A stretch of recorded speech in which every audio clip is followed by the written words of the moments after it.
Le réveil Skyrock PLM. On commence avec un point sur l'actualité militaire française en Afrique et au Proche-Orient. Au Niger, le désengagement des forces françaises se poursuit et arrive à son terme.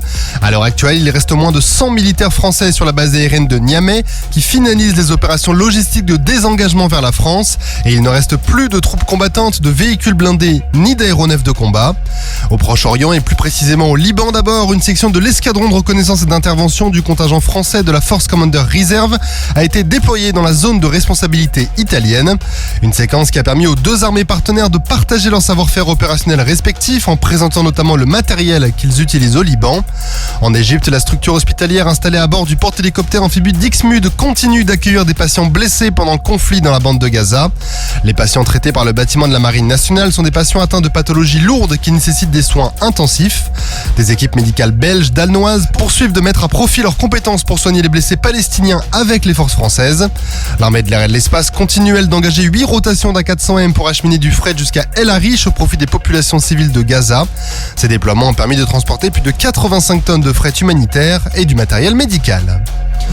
La frégate de surveillance Ventose de la Marine nationale est intervenue au large de la Martinique sur un voilier qui était suspecté de trafics illicites à destination de l'Europe. Cette opération menée par les forces armées aux Antilles a permis de saisir près d'1,2 tonnes de cocaïne en collaboration avec la police nationale espagnole. L'équipe de visite de la frégate Ventose a ainsi découvert et saisi 44 ballots de cocaïne sur le voilier qui battait pavillon espagnol. Les 3 membres d'équipage et la cargaison ont été transférés aux Ventose et remis aux autorités judiciaires à Fort-de-France.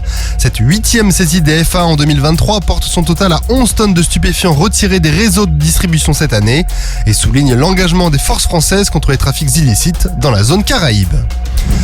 La base aérienne 125 d'Istres a rendu un hommage à son dernier C-135FR après 6 décennies de bons et loyaux services. Les anciens de l'unité et les associations patriotiques ont participé à cet événement en soulignant par leur présence leur attachement à cet avion et surtout à ceux qui en ont tiré le meilleur pendant toutes ces années. Le C-135F puis FR a joué un rôle essentiel dans la mission de ravitailleur-chasseur et bien que 3 C-135 GATM restent opérationnels jusqu'en 2025, son successeur l'A330 MRTT Phoenix est déjà en place et assume déjà depuis 2018 les missions de ravitaillement en vol et de dissuasion nucléaire. Avec 12 MRTT Phoenix et 3 autres A330 à venir, l'armée de l'air et de l'espace possède d'ailleurs la plus grande flotte de ces appareils. Et un soutien pour les fêtes des autorités après la visite du président de la République en Jordanie sur la base aérienne projetée, accompagné du ministre des Armées et du chef d'état-major des armées pour un réveillon de Noël auprès de ceux qui sont engagés dans l'opération Chamal. Sébastien Lecornu passera le réveillon du Nouvel An à bord du Dixmude en Égypte.